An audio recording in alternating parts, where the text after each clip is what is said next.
Hi everybody and welcome back to my channel. It's Russell with Ink and Paper Blog. Happy Saturday. I hope you guys are having a fantastic weekend.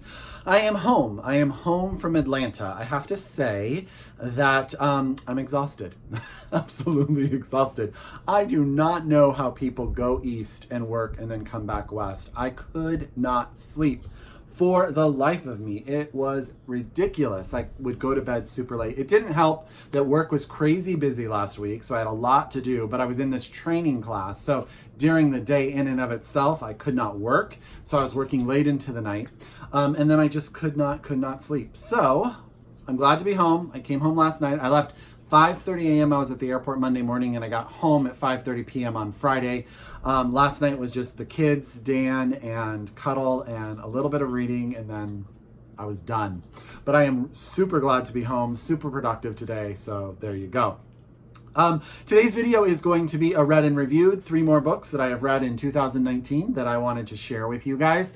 All of these books are worth your time. All of them are very, very good. So, as I always say, get out your pen, get out your paper, get out your Goodreads. You are going to add these to your TBR. Now, if you are able, I ask that you pre-order them from your local independent bookstore if they are not out already, or just plain order them. And support your local indies. You know how important that is to me. Shop locally, read globally. And lastly, if you are a library reader, have your library pre-order them so you can have them as soon as they get out, and the library will support these authors as well, because that's what we're here to do, support these authors and read some amazing books. So let's get started. The first book I'm going to tell you about, I actually talked about in a previous video, but this is the read and reviewed review version of that, and that's The Last Book Party by Karen Dukess. This just came out, I want to say last week, from Henry Holt. I have to give a big thank you to them. They sent me a great box with a finished copy of this book, which I absolutely adored. This is the story of Eve. Let me make sure that's right. Eve. It's the summer of 1987. Eve is about 25 years old. She lives and works in New York for a publishing company. She is sort of the executive assistant, is I would say the term today, for one of the bigwigs at the firm. It is the summer, as I said. She has gone to Cape Cod, where her family has a home, and she has attended a party of a pretty famous journalist and his poet wife. She is also pretty famous. They're a famous literary couple. They have a house on Cape Cod as well, and she goes to this party and she sort of sees the world that she's always wanted to be a part of. She thought she wanted to be a writer. She wants to be a writer, but there's a lot of self-doubt there. At the end of the party, she winds up going home and having sort of a dalliance with the son of this couple, and that event sort of makes her think about what things could be different. How could her life be different than sort of this desk job that she has at this publishing company? What happens is a promotion comes up at her company that she really should be given, but she is looked over for a man. It's 1987. And so at that party that she went to, the journalist had sort of made an off comment that he would hire her to be a research assistant over the summer. So she decides to see if that's real. It is real. So she goes back to Cape Cod to work for him for the summer. And then her life is really changed.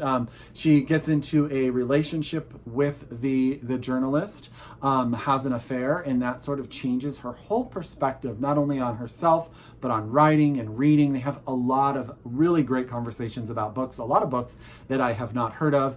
And really it's how that relationship is defining not only to her and who she is going to become, but it is also sort of one of those books where you realize that sometimes people get so absorbed in what's going on in their life, they don't realize what's going on around them.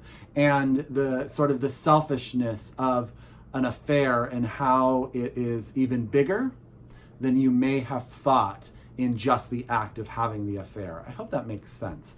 But what happens is that Eve really sort of comes to terms with who she wants to be. And this whole thing sort of makes her, I don't want to say grow up, but evolve into sort of the next version of who she is.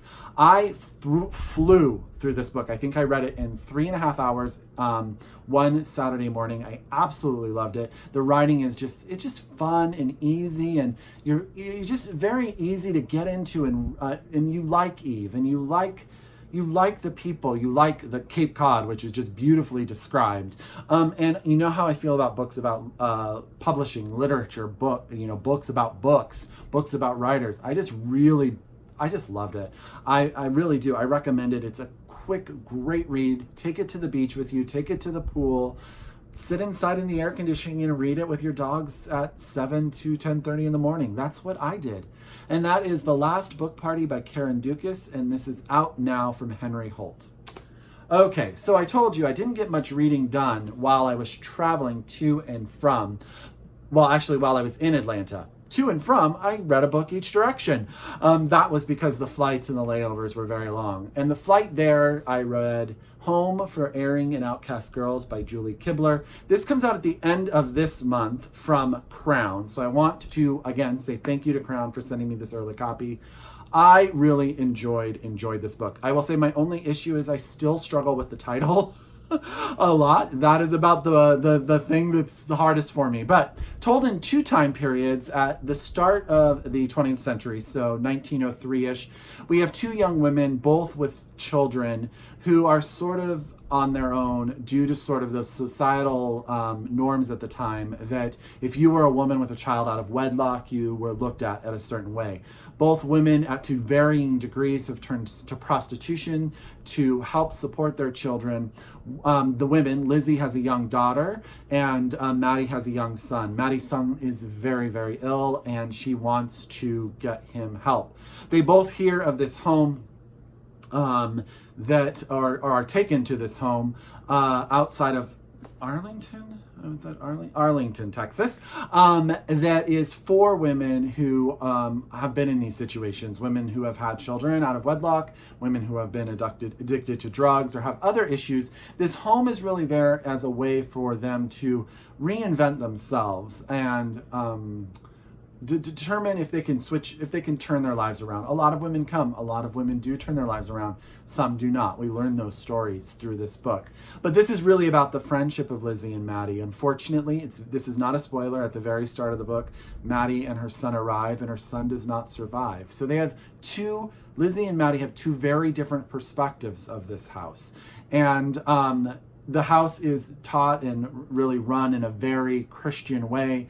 Lizzie very much buys into the religious aspects of the house. Maddie, she has a crisis of faith. She loved her son, and his loss is heartbreaking and very hard for her to get over. What I loved is that Julie takes us through their lives and their friendship and their decisions as they keep moving forward. They make some smart decisions. They make some decisions that you would question, but you understand that they are women trying to reinvent sort of who they are and what they are going to do. And really, for Lizzie, the life that she's going to have for her daughter. There is a second timeline. It is a modern timeline where we meet Kate. Kate is a young university librarian. She is in charge of those archives, library archives, and she finds the information about this home that Lizzie and Maddie were in. She also finds the graveyard where they are buried, and she becomes infatuated sort of with their story. She also has a young student who winds up getting hired who learns about this story as well and becomes also sort of entangled in what happened to these people. And what we find out is that they both have their own backstory that is sort of influenced and brought to light and realization and recognition by the stories of Maddie and Lizzie. And it forces both women to sort of work through, both of these modern women, to work through what they have sort of been dealing with and if they can get over it and how they can sort of become more honestly themselves. I hope that makes sense. I loved the sections about Lizzie and Maddie. I loved that time period. I loved what the relationship between the two of them. Julie does an amazing job of creating that friendship and creating the strife that goes along with friendship. I thought Kate's section was very, very good, but I was so bought into Lizzie and Maddie. I think it just, in a way, I just always wanted to get back there, but I really appreciated the modern take on Kate. Her issues are definitely, they're not, I wouldn't say that they're cliche. I want to say that they're original, so that I was bought into sort of her story. I want to say that it made me think differently about how that all came together. I really liked all of the women in this book, and it really is about women finding themselves, making the life that they want for themselves, getting over stuff that is difficult and tough, and making that move past it, which is always really, really hard. I really enjoyed this. I really did. I think it's a great book. If you like historical fiction, if you like books about women who are just strong and have to overcome adversity to become the women that they want to be, I think you'll like this book. So that's Home for Erring and Outcast Girls by Julie Kibler. This is out from Crown Books. I want to say it comes out the last week of July, but I'm not 100% sure. I'm apologizing right now. It may be next week, but whatever. It's coming out in the next 2 weeks, and you guys should get your hands on it because it's good. It really is good. So as I told you, there was a lot of work to be done while I was in Atlanta, and I started an excellent short story collection that I was absolutely loving. But it was a little bit dark and a little bit more sophisticated than my brain could handle. And so what I normally do when I need a book to just sort of suck me in, something that I can just fly through and enjoy and love the characters and the story, I usually turn to fantasy. And it happened to be that I had brought one fantasy book with me that had come in the mail the week before, but I thought, you know what, I'll take it with me to Atlanta so that I could get a really cool picture of it to put on my Instagram and Twitter, and then I'll read it closer to when it comes out. But I picked it up Thursday night after I was exhausted, guys. I mean it. I hadn't slept. And I was like, you know what, I'll just flip through a couple of pages. And I read 70. And then I finished the book on the flight home. And that is The Harp of Kings by Juliet Marillier. And I'm saying that wrong, I'm sure. Let me get that right there for you guys. Now, my friend Chris over at Chris's Booker's Cauldron, and I want to say Jean and also Mercedes of Mercy's Musings, all of them have raved about Juliet.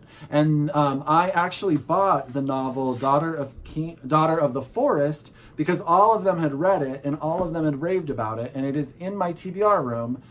I don't know why I haven't read it, because after reading The Harp of Kings, I am absolutely bought in. So I want to just apologize in advance because there are some names that I'm going to struggle with in this book. But this is the story of Swan Island. Swan Island is an island that has a school for warriors on it. And we have 3 young people who have gone to that school. They're sort of in a class. They are training to be accepted into the warriors that run Swan Island. We have a young woman named, let me get her name, Liobhan, Liobhan. We have her brother Brock. And then we have a young man named Dau, D-A-U. The brother and sister are very, very close. The sister, Liobhan, is very talented. She's strong. Burke's in the room, so you guys may see him if he decides to come up and say hello. I'll see what happens here. She's sort of top of the class. She's done what she needs to do. She's doing really, really well, and it is really her dream to be accepted into this world at Swan Island. Her brother is there mainly for her, but he's also very, very talented. He's also an amazing musician and has a lot of talents with just people in general. Dau he's very good too, but he has sort of a cocky attitude. He has sort of this chip on his shoulder, and at the beginning of the book, you don't really know why that is.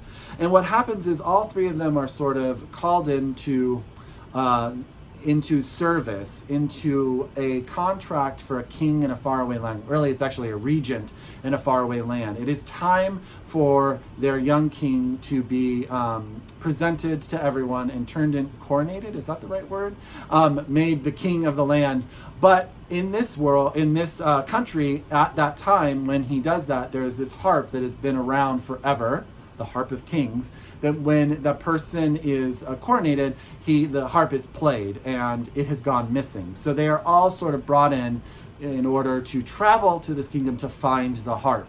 And what happens then is it just becomes an amazing adventure story. It turns out that there are druids. We have that sort of aspect going on. We also have the fae people, fairies, and we have all of that sort of stuff also going on, which is really, really interesting. And it's like, what is this going to work? Liobhan and her brother Brock and one of the teachers turn into a traveling minstrel show undercover, so that they can sort of infiltrate. And then Dau and another man wind up working in the stables with the horses, so they can see if they can get information. They are to infiltrate, find this harp before midsummer night so that they can everything can go smoothly.